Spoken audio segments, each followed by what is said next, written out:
a ficção científica como fantasia pura ou A Vingança de Dom Quixote. Escrito por João Camilo de Oliveira Torres. A situação da literatura e da arte do século XX reflete um curioso estado de espírito que, embora assinalado por muitos autores, deve ser considerado com atenção.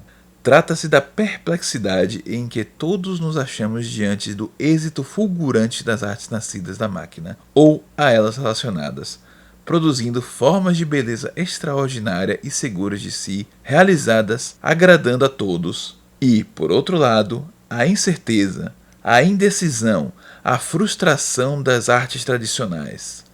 Sabemos, indiscutivelmente, fazer máquinas belas e fazer coisas belas com máquinas. Criamos as artes da luz como o cinema e a iluminação das cidades, mas nada mais sabemos fazer com o pincel e com o ecepro. Não ignoro que existem muitos pintores e escultores admiráveis em nosso tempo, mas, quando não caem na simples decoração, eles mesmos se sentem decepcionados. Tentam mil soluções, não conseguem resultados que sejam satisfatórios, para eles e para o público. Penso no público. Não é espantoso este divórcio que surgiu entre o público e a arte? Mais espantoso ainda quando sabemos que muitos destes artistas gostariam de fazer uma arte que fosse a expressão de aspirações populares? Ninguém que fala, seja um filósofo ou um pintor, sente prazer em ter reduzido a audiência.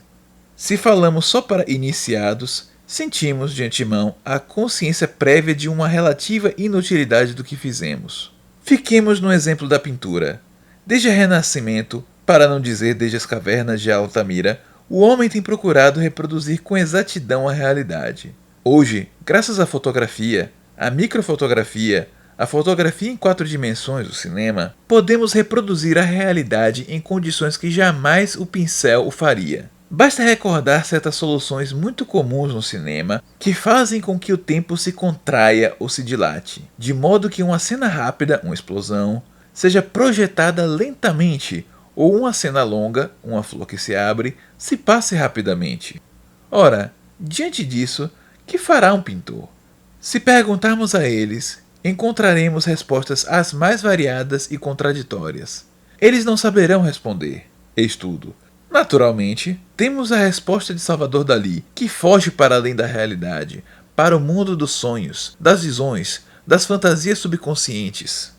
Mas poderíamos fazer do transrealismo de Dalí a marca universal?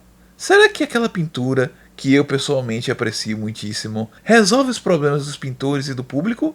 Ou será que vamos ver a pintura dizer adeus definitivamente à reprodução das formas visíveis para adotar corajosamente a solução árabe, desenhos abstratos sem significação especial, mas reproduzindo a beleza pura e abstrata das linhas e cores? Ignoro. Compete aos pintores responder, não com artigos de jornal, mas com quadros. O fato é que, enquanto há uma ansiedade, uma angústia, uma expectativa na procura de soluções artísticas tradicionais, as artes da máquina vencem brilhantemente, demonstram uma segurança de si mesmas que, por si só, já representa um sinal de vitória. São homens que sabem o que querem e o que fazem, os que desenham aviões e máquinas de toda a sorte, casas e cidades. E, notemos bem, o público aceita facilmente as formas modernas nas artes mecânicas, inclusive a arquitetura. Todos aplaudiram Brasília. E mais ainda, na arquitetura moderna não há rupturas com o passado. Há apenas eclosão de novas formas, dentro de uma tradição, de uma continuidade. O Palácio da Alvorada é uma solução totalmente nova graças ao emprego intensivo do vidro e do concreto. Mas é uma casa grande com varanda na frente e faz lembrar Versalhes, sem deixar de ser uma solução moderna e original. Não é uma cópia de papel carbono da parte central de Versalhes, como a Praça da Liberdade em Belo Horizonte, como não é uma casa grande. É um edifício moderno, com soluções originais, aproveitando os materiais modernos, dentro, porém, da linha das casas grandes, e inspiradamente plantaram em frente um renque de palmeiras imperiais como de praxe, e das soluções majestáticas de Versalhes. É exatamente brasileiro, tradicional e moderno. E por falar ainda em Brasília, O seu traçado moderníssimo não restabeleceu a tradição portuguesa da rua direita, que vai ter a praça onde ficam a igreja e a sede do governo? Ora, se assim é, o que será da ficção? O romance, até certo ponto, é o gênero literário do século XX. Se os poetas desistiram deliberadamente do gênero épico e reservaram para si o domínio da nota íntima e do lirismo, a epopeia entrou corajosamente no campo da novelística, e isso desde os dias de Guerra e Paz. O romance é o grande gênero literário de nosso tempo e, parece, não se sente ameaçado. Mas a ficção enfrenta, desde alguns séculos, a sombra ameaçada da sobrinha de Dom Quixote, cujo papel foi muito bem realçado por Alfonso de Guimarães Filho em ensaio recente. Há muitos tesouros no universo cervantino, mas uma das lições de aplicação mais imediata é a que nos dá a sobrinha do Cavaleiro Andante. A fantasia como tal é nociva. Refugiemo-nos no mundo das realidades. É, aliás, a mais antiga e usual das interpretações do Dom Quixote, uma crítica à fantasia delirante dos romances de cavalaria. É a defesa da fantasia regrada pela realidade. Cervantes demonstrou que não somente que a fantasia pura possuía inconvenientes como, e principalmente, era possível um romance de bases puramente realistas. Se a loucura do fidalgo comprovava a malignidade dos romances de cavalaria, a narrativa, em si mesma, demonstrava que a poderia compor uma novela interessante com o material comum da vida espanhola, com o que poderemos encontrar ao longo das estradas e nas aldeias dos domínios do rei católico. Curas, barbeiros, lambregos, estalajadeiros, camponeses, pastores, moinhos, monjolos e mesmo fidalgos e duques. Cervantes mostrou essa coisa notável. Encontrar um moinho de vento podia ser objeto de aventuras tão excitantes como encontrar um gigante. E, em princípio, tudo o que acontece com o velho Alonso Quijano poderia ter acontecido com qualquer pessoa neste mundo de homens e mulheres como os conhecemos todos. Esta a lição de Cervantes, que foi realmente aprendida. Desde então, e progressivamente, a ficção tornou-se uma pesquisa da realidade. Mesmo a novela romântica, José de Alencar pode provocar o pânico nos arraiais da etnografia. Mas, na verdade, ele, se não descrevia os índios conforme eram, procurava fazer um retrato amável. Eram os índios como lhes parecia que fossem. Procurava, de qualquer modo, a passagem natural do Brasil. Algo de cor local. Machado de Assis, mas na linha cervantina, descobriu o Brasil efetivo, de pretos, sinhás, funcionários, conselheiros. Este, porém, não é o nosso problema. O que importa, todavia, considerar é o seguinte: a partir de Cervantes, a ficção deixa a fantasia e procura a realidade. Trata-se de algo muito conhecido. A ficção do nosso tempo é, toda ela, realista, com uma ou outra exceção. Todas as obras apresentam-nos fatos que, se não ocorreram, poderiam ter ocorrido perfeitamente.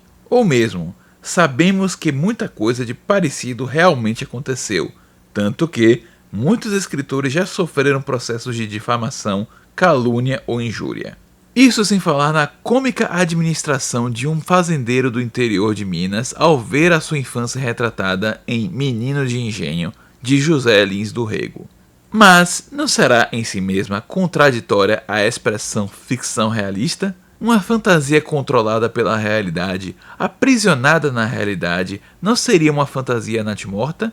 A verdadeira ficção não deveria ser a fantasia pura, aquela que deixasse as asas do sonho correr e imaginar aquele que mais nos parece melhor e mais bonito? Uma fantasia pura não seria aquela que fizesse o cavaleiro encontrar um gigante autêntico, se isso fosse do nosso agrado, e pusesse o leitor em estado de suspense em algum lugar de encontrar moinhos de vento, que é o que existe?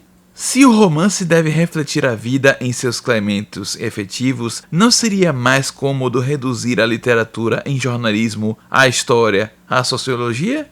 É claro que a ficção não é simples reprodução da realidade, nem um modo agradável de apresentar a realidade, como fazem pessoas que, achando que um ensaio sociológico não interessaria aos leitores, por muito pesado, escrevem romances postiços, aproveitando material que daria excelentes ensaios, que se iam lidos de qualquer modo.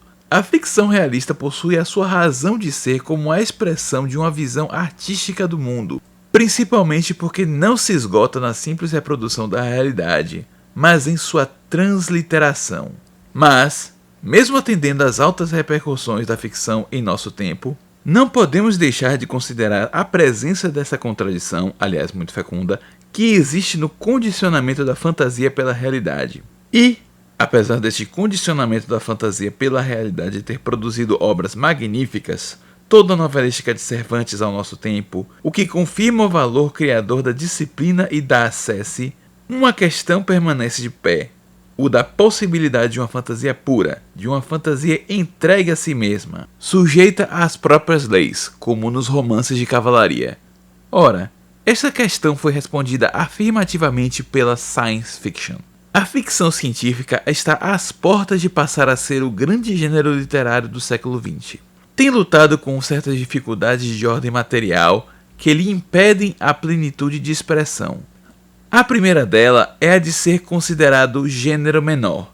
Há uma certa desconfiança dos grandes escritores, principalmente se ficcionistas, com relação a ele. Um romancista de certa notoriedade considerar-se-á como que diminuído perante a si próprio e perante seus pares se meter a contar aventuras de marcianos. Ora, isso tem mantido o gênero numa situação de inferioridade. As obras nem sempre possuem tratamento técnico adequado. O estilo ressente-se da falta de colaboração de escritores de talento, etc. Ora, se romancistas categorizados, além de uma ou outra exceção que não altera substancialmente a situação, cuidassem da science fiction, tal gênero poderia tornar-se literariamente melhor. Mas isso não é tudo. As condições do gênero, sua comercialização, o fato de que muitas novelas são escritas para revistas ou com dia e hora marcados, obriga a seus autores a um esforço de improvisação e pressa que são sobremaneira nocivos. Estamos diante de uma modalidade de literatura por demais influenciada pelos defeitos que, geralmente, encontramos no puro jornalismo. Apesar disso, duas verdades devem ser consideradas. A primeira, o fato da popularidade da ficção científica é uma literatura que fala à alma do povo. A segunda, que vamos considerar mais atentamente, a sua condição de fantasia pura adaptada à mentalidade do século XX. O romance de cavalaria era fantasia pura numa época em que os valores mágicos atuavam decisivamente na vida dos homens. Para o homem da Idade Média, a possibilidade da penetração de forças preternaturais na vida cotidiana era geralmente admitida. Por motivos que não interessa discutir aqui, o homem medieval aceitava perfeitamente como possível, pelo menos em ficção, seres fora da fauna puramente natural. Ora, a fantasia pura na era da máquina deverá estar em relação com máquinas, não mais seres fabulosos, mas sim seres extraordinários, de caráter científico, não mais dragões e fantasmas, e sim marcianos ou robots. E com isso entramos na questão da fantasia pura.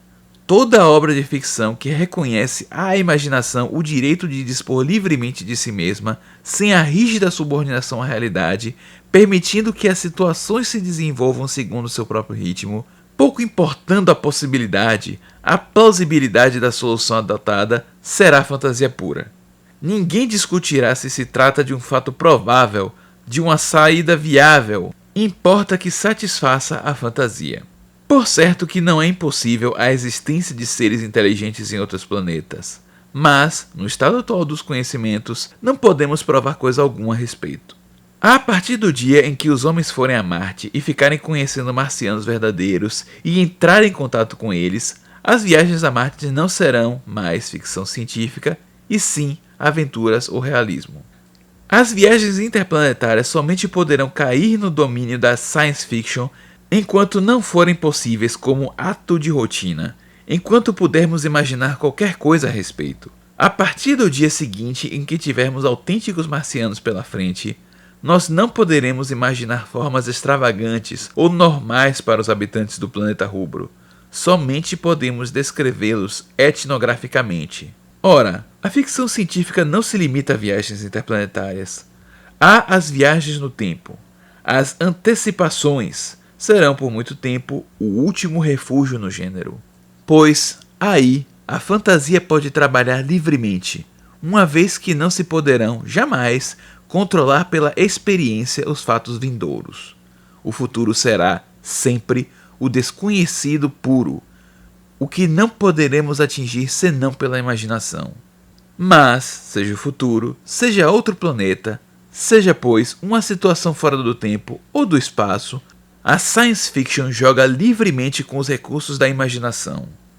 Assim, enquanto Proust, tendo por tema a experiência vivida do tempo numa sociedade em decadência, foi forçado a deixar-se aprisionar pelos dados de que podia dispor, o valor de sua obra será sempre maior na medida em que as experiências que analisar forem autênticas. Wells imaginou os habitantes da Lua como formigas no formigueiro. Poderia ter imaginado homens-abelhas e a Lua como um grande colmeia, que isso não teria alterado substancialmente nada. Quer dizer, Wells era livre de imaginar como quisesse os selenitas, e Proust nada mais poderia fazer do que analisar experiências efetivamente vividas por homens reais. A literatura realista, se não tem como objetivo a realidade efetiva, cuida, todavia, de fatos da realidade possível, enquanto a fantasia pura usa da realidade apenas como ingrediente secundário.